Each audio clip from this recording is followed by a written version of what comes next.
केला बेचने वाली चुड़ैल।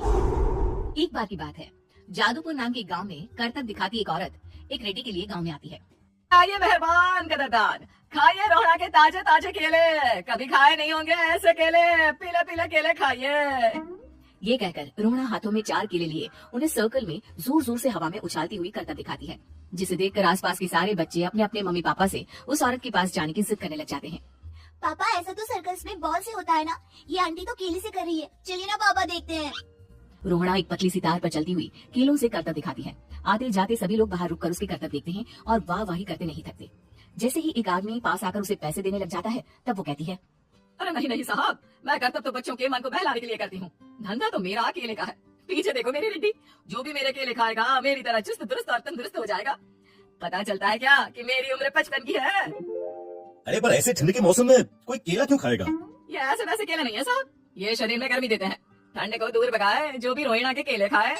पापा अगर मुझे केले नहीं मिले तो मैं घर नहीं जाऊंगी। तभी उसके पापा कहते हैं कि बेटा केले ठंड में कभी गर्मी नहीं देते। ये सब कहने की बातें हैं, सामान बेचने का तरीका है इनका। पर पिंकी नहीं मानती। मैं केले खाऊंगी।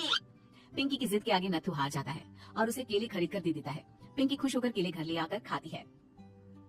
अब मैं भी करतब करूंगी, कितना मजा आएगा, जादुई केले। पिंकी पहला केला खत्म भी नहीं करती कि वो बेहोश हो जाती है। दूसरे केले से एक काला धुआं आता है और रोहड़ा चुड़ैल बनकर बाहर निकल आती है। मेरे भूतिया केले बच्चे न खाए, ऐसा हो ही नहीं सकता। जादूपुर वालों, कब तक बचोगे? आ गई हूँ मैं रोहड़ा, जिसका कोई नहीं कर सकता सामना। पर में ना पाकर उसकी माँ से कहता है, माँ पिंकी कहाँ है? अरे बेटा, उसे तो तू सुबह करतब दिखाने ले गया था ना, फिर कहाँ वापस आए तुम दोनों? मुझे लगा तू उसे अपने साथ मंडी ले गया होगा। हे भगवान, मेरी बच्ची कहाँ गई?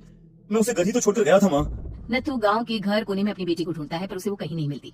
परेशान होकर आके रो रोकर नथु हिम्मत हारकर घर लौट आता है।